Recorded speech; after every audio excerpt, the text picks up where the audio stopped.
Istana yang telah dibina dan dihadiahkan kepada putrinya oleh Yang di-Pertuan Besar Negeri Sembilan kelima, Yam Tuan Ulin pada tahun 1865 masih teguh berdiri sehingga ke hari ini. Terus bersama dengan saya Intan dalam Teratak Tradisi mengenali Istana Ampang Tinggi.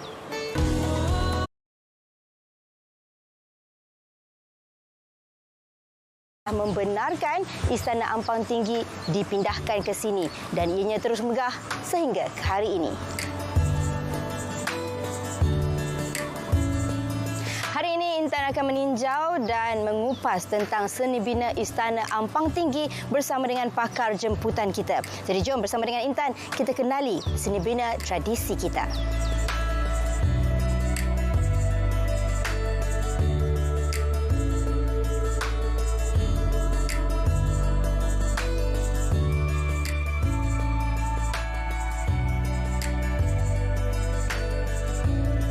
Baiklah, Cik Ashraf Effendi sebagai penolong kurator Lembaga Muzium Negeri Sembilan. Ya, mungkin boleh kongsikan dengan Intan lah tentang sejarah Istana Ampang Tinggi ini. Sejarah Istana Ampang Tinggi ni, ia adalah sebuah istana yang betul unik ya. Ialah istana kayu yang punya ukiran betul menarik lah. Kemudian istana ni dibina oleh Yam Tuan Ulin ya, yang pernah memerintah Negeri Sembilan untuk putrinya yang bernama Tunku Cindai. Pada tahun 1953 atas titah Duli Tauku Abdul Rahman, istana ini telah dipindahkan ke Seremban. Tapak asalnya lah di Kuala Pilah. Kuala Pilah. Di Ampang Tinggi. Kemudian pada tahun 1980 ia dipindahkan ke tapak sekarang lah. Dan unik istana ni adalah dia mempunyai tangga yang begitu yang begitu curam, sama seperti rumah Melayu yang terdapat di seluruh negara lah. Dan kemudian pada tahun 2013 istana ini telah diiktiraf sebagai warisan kebangsaan oleh Jabatan Warisan Negara. Jadi kalau Intan tengok istana ni sebenarnya antara komponen lah yang terdapat di Muzium Negeri Sembilan yang boleh dilawati lah. Selain pada itu juga istana ini menjadi tempat aktiviti untuk makan beradat.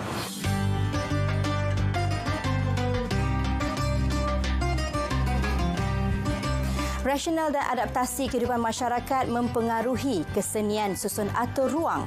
Justru itu, perancangan susun atur haruslah berjaya menterjemahkan sosio-budaya masyarakat itu sendiri. Jadi dalam segmen ini, kita akan mendalami simbiosis cara hidup masyarakat dan rasional susun atur dalam rumah tradisi Melayu.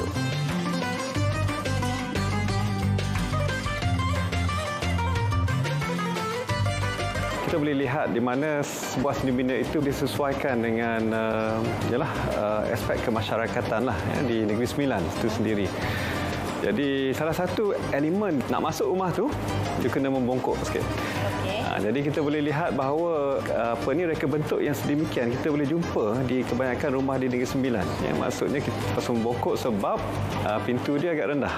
Dari segi ketinggian dia. Jadi perlu bongkok sebagai tanda penghormatan kepada tuan rumah lah. Salah satu fungsi lah ialah adat untuk masuk. Elemen ataupun bahagian dia ada anjung dan dia ada satu bumbung yang panjang. Kalau kita lihat daripada luar, bumbung itu agak dominan. Dengan perabung yang panjang lah. Sebenarnya bumbung panjang itu menutupi serambi dia. Dan sebagaimana kita tahu di Negeri Sembilan, serambi merupakan satu ruang yang utama dalam sebuah seni bina tu. Dia menjadi ruang untuk interaksi sosial dan juga berbagai upacara adat istiadat berlangsung di dalam ruang serambi. Ukiran-ukiran ni kalau kita tengok kebanyakan rumah-rumah Melayu lama memang ukiran ni banyak berkait dengan falsafah kehidupan masyarakat Melayu lah. Dia ada berkait dengan bunga, alam, flora, fauna dan juga alam sekitar lah.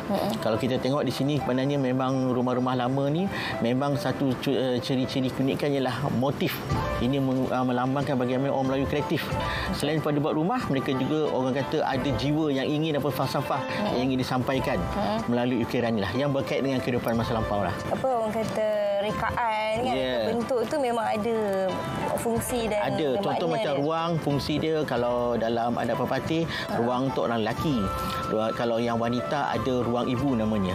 Dalam ruang tu juga akan berlangsunglah majlis adat. Untuk loteng kadang-kadang tempat menyimpan barang. Kalau zaman dulu loteng tu untuk menyimpan anak gadis. Itu yang uniknya rumah-rumah Melayu. Seperti mana rumah tradisi Melayu yang lain, Istana Ampang Tinggi ini juga mempunyai rumah ibu, rumah tengah serambi. Namun yang uniknya, ia turut mempunyai loteng. Ruang loteng yang dijumpai di rumah-rumah Melayu tradisional termasuk di Negeri Sembilan selalunya digunakan sebagai bilik ahli keluarga lelaki yang masih bujang dan tidak sesuai untuk kegunaan ahli keluarga wanita kerana terlalu curam. Ada masanya ia juga digunakan sebagai stor simpanan makanan dan tempat persembunyian ahli keluarga wanita dari ancaman musuh.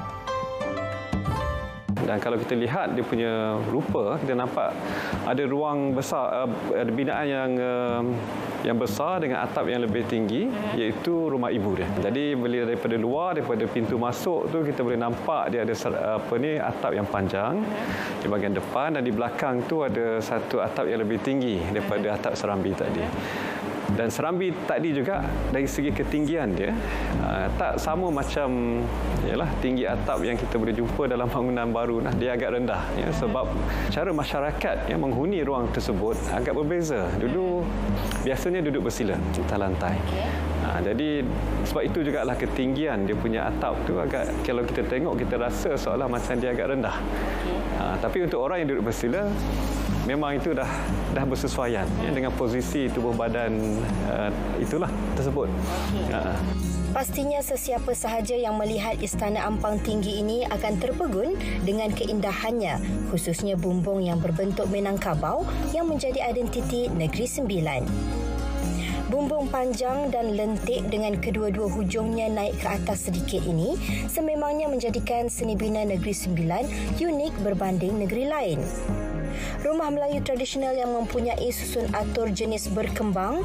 Susun atur ini mempunyai selang atau jambatan penghubung antara ruang dalam rumah dan ia selalunya diletakkan antara rumah ibu dan dapur bagi memudahkan kaum hawa bergerak dari kedua-dua arah semasa kenduri kendara diadakan. Pada segenap bahagian istana ini dapat dilihat ukiran bermotifkan awan larat, bunga semantung, bunga tampuk manggis dan lain-lain. Ini menambahkan lagi keindahan istana ini.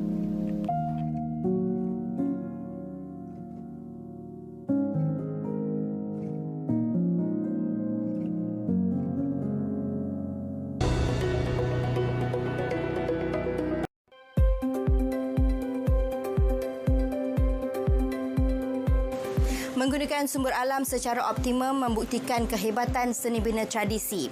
Kesenian kaedah pembinaan juga menitik beratkan untuk menggunakan sumber-sumber sedia ada bagi membina rumah-rumah tradisi ini. Rumah-rumah ini juga mempraktikkan kesenian ataupun pembinaan lama yang mana tidak menggunakan langsung paku melainkan pasak dan tanggam.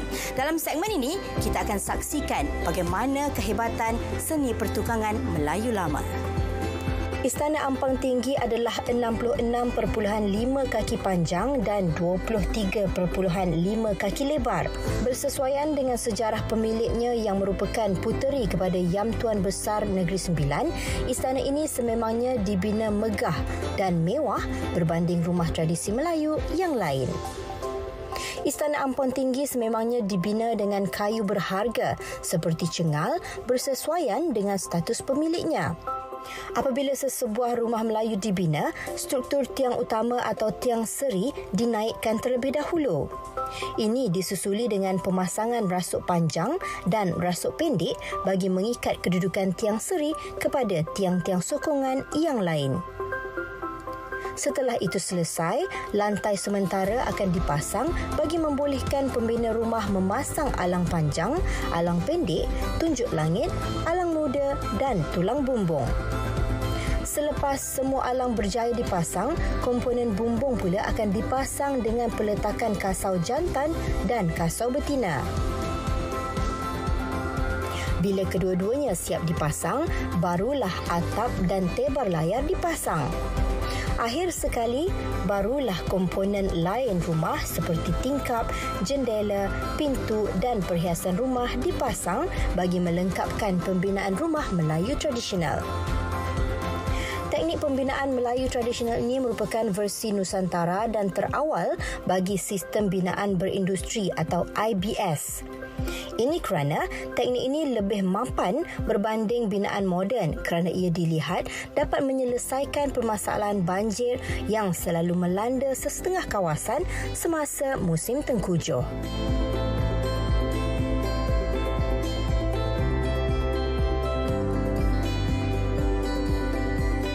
Baiklah Cik Asrul, setakat ni apa agaknya proses pemeliharaan yang dah dilakukan ke atas Istana Ampang Tinggi ni? Kita buat pemeliharaan, kita ganti atap. Ya, atap dia asal nipah, kemudian kita ganti kepada nipah juga. Sebab apabila dah warisan tu, keasliannya mesti kita kekalkan. Selain daripada itu juga, yang seperti yang saya katakan tadi, selain daripada aktiviti makam adat, kita ada juga aktiviti pelajar-pelajar juga datang ke sini lah. Ketika inilah orang kata pada masa sekarang. Sebab bangunannya yang menarik, ciri-ciri seni bina yang unik. Kemudian tempat ini juga menjadi lokasi penggambaran. Kadang-kadang hari raya pun dia shoot sini untuk photoshoot. Jadi meriah selain daripada melihat pameran artifak lah. Istana Ampang Tinggi ni. Sebab saya tengok memang orang kata reka bentuk dia pun masih lagi mengekalkan keaslian. Memang patutlah mereka datang berpusu-pusu untuk buat kajian kat sini. Buat penggambaran dekat sini kan Cik Asrul. Okey, jadi boleh kita tengok bahagian lain pula? Ya, boleh, silakan. Okey, Istana Ampang Tinggi ini ia merupakan satu cerminan kepada kehidupan masyarakat pada waktu itulah, di mana adat itu merupakan satu elemen yang penting dalam masyarakat. Kita boleh nampak cara untuk masuk ke istana dan macam ruang serambi tadi yang merupakan orang kata venue ataupun tempat untuk perjumpaan, tempat untuk melaksanakan orang kata adat istiadat. Kemasyarakatan inilah telah memberi kesan kepada reka bentuk istana ini, di mana sesuaikan dengan keperluan susun atur yang telah ditetapkan dalam masyarakat tadi. Kalau yang serambi panjang ini dia ada dua hujung. Satu dia panggil serambi pangkal, serambi hujung. Jadi ketua dia akan duduk kat satu tempat di mana dia akan ikut hierarki dia. Jadi dari segi ini kita boleh nampak reka bentuk arkitektur itu melambangkan susun atur dalam masyarakat tadi. Dia punya social system dia. Ciri-ciri utama kepada Istana Ampang Tinggi adalah ia mempunyai serambi yang tertutup. Ini adalah berbeza berbanding dengan rumah tradisional Melayu di beberapa negeri lain. Contohnya di Kelantan, di Terengganu, yang mana serambinya adalah lebih terbuka, tidak mempunyai tingkap. Pada rumah Istana Ampang Tinggi ini, serambinya adalah agak besar, panjang, berbanding kelebaran rumah ibu, dan dia adalah tertutup dan mempunyai anjung kecil di hadapannya. Serambinya ditutup dengan jumlah tingkap yang besar yang membolehkan pengudaraan dan pencahayaan yang banyak untuk kawasan tersebut dan boleh digunakan untuk pelbagai aktiviti sama ada di siang hari ataupun di malam hari. Pada rumah tradisi di negeri lain, contohnya di Kelantan, biasanya terbuka. Aktiviti mungkin lebih terhad kepada siang hari berbanding malam hari. Itu adalah salah satu keunikan yang terdapat pada istana tersebut.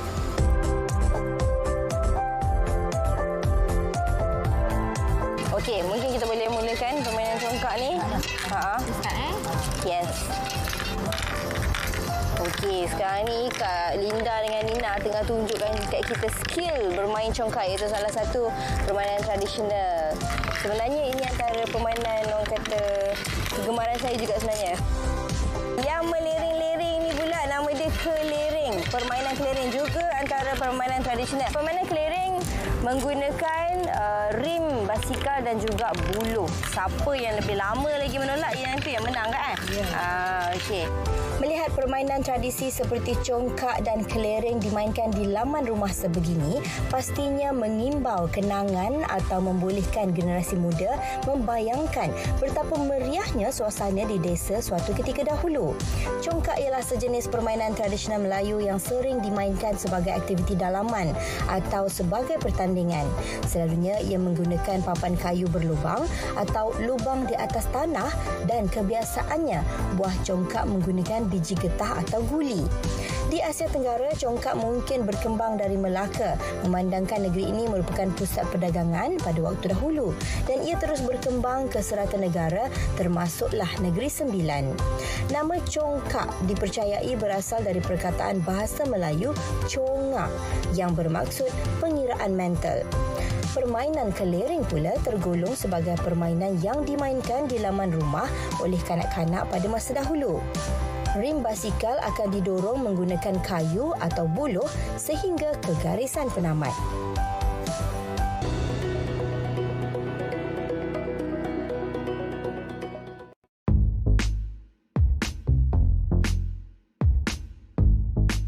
Kesesuaian antara rumah dan iklim serta pelbagai elemen semula jadi yang lain amat penting bagi memastikan ketahanan binaan. Pelbagai kaedah lain juga dirangka bagi memastikan pengudaraan dan pencahayaan yang baik demi keselesaan penghuni. Okey, iklim Serambi tadi, dia menjadi satu ruang perantaraan lah di antara ruang yang betul-betul dalam ataupun rumah ibu. Dan dia merupakan satu saringan kepada unsur-unsur luar. Ya. Tapi pada waktu yang sama membenarkan unsur-unsur luar tadi masuk. Contohnya pengudaraan. Pengudaraan dapat masuk dengan lancar lah. Sebab tingkap dia besar. Kan? Walaupun rumah istana tadi mungkin dia agak kecil disebabkan oleh atap dia yang rendah. Jadi tingkap dia agak kecil. Dan dia boleh dibuka secara maksimal lah. Jadi pengudaraan boleh berlangsung dengan baik. Begitu juga pencahayaan siang ataupun semula jadi. Maksudnya ruang Serambi ini akan terang dan dia merupakan satu ruang saringan atau perantaraan di antara rumah utama tadi dengan luar. Di antara alam luar dan yang betul-betul dalam kediaman ataupun dalam istana tadi. Kalau kita lihat rumah pencahayaan ataupun pengudaraan rumah tradisi berbanding dengan rumah moden, oleh sebab bukaan yang besar, maknanya di siang hari kita boleh menggunakan rumah tersebut tanpa menggunakan bantuan cahaya yang lain. Yang mana jika kita tengok rumah teres sekarang ni mempunyai kelebaran yang kecil dan kedalaman yang panjang menyebabkan ruang tengah sentiasa dalam keadaan yang gelap. Siang pun kena buka lampu. Kalau kita buat rumah Melayu, biasanya termasuklah rumah Istana Ampang ini, kelebarannya adalah kecil di Serambi kecuali rumah ibu yang mana dia sedikit lebar. Namun dalam rumah ibu dia agak tinggi, dia membenarkan lebih banyak pengudaraan dan pencahayaan. Dalam yang masa yang sama, biasanya rumah tradisional Negeri Sembilan ini kurang mempunyai dinding dalam rumah, menyebabkan pengudaraan tu berlaku dengan sempurna berbanding dengan rumah moden yang mempunyai dinding-dinding yang membahagi ruang-ruang untuk tujuan tertentu. Itu adalah dari segi kehebatan, kejuruteraan dalam aspek pencahayaan dan juga pengudaraan. Antara kelebihan rumah Melayu tradisi adalah kemampuannya beradaptasi dengan iklim dan cuaca setempat. Lantai tinggi bertiang yang menjadi sebahagian daripada identiti rumah Melayu tradisional bukan sekadar menawarkan perlindungan keselamatan penghuninya dari ancaman musuh dan binatang buas. Bahkan ia juga dapat mengekalkan keselesaan terma dalaman sesebuah rumah. Bila angin masuk dari bawah rumah, ia dapat memasuki rumah menerusi lantai yang dipasang dengan kayu lantai jarang. Keadaan ini amat ideal untuk membantu proses penukaran dan peredaran udara. Mahkota kecantikan rumah Melayu tradisional sudah tentu bumbungnya yang unik. Namun, bumbung yang dikenali sebagai bumbung cerun bertingkat ini turut berfungsi menyalurkan udara panas keluar dari rumah melalui rongga antara bumbung atas dan bawah. Rongga ini membenarkan peredaran udara panas keluar yang terperangkap di ruang dalam bumbung melalui kaedah kesan timbunan. Sementara, penggunaan bahan binaan ringan seperti atap nipah membantu menyejukkan bahagian atas bumbung kerana atap jenis ini mempunyai kapasiti terma yang rendah. Kekurangan rumah moden pada hari ini adalah dalam segi penggunaan, pengudaraan dan pencahayaan semula jadi. di mana ruang bukaan sama ada dalam bentuk pintu ataupun tingkap adalah terlalu kecil. Jika kita melihat kepada Uniform Building Bylaw atau Undang-Undang Kecil Bangunan, keperluan untuk kelulusan pelan hanyalah sekitar 10% daripada ruang lantai. Tapi jika kita lihat pada rumah warisan, sama ada di Negeri Sembilan, di Kelantan, Terengganu, Kedah, di seluruh semenanjung Malaysia, jumlah bukaan melalui tingkap atau pintu adalah amat besar. Dan saya yakin konsep ini sepatutnya diaplikasikan ke dalam rumah-rumah moden di Malaysia. Sama ada rumah teres, rumah banglo maupun rumah bertingkat seperti pansapuri dan rumah flat atau kondominium.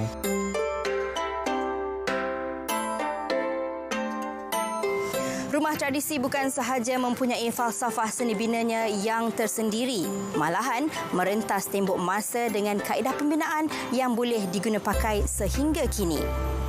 Tegak rumah kerana sendi, runtuh sendi, rumah binasa. Tegak bangsa kerana budi, runtuh budi, hilanglah bangsa. Sehingga bertemu lagi dalam Teratak Tradisi.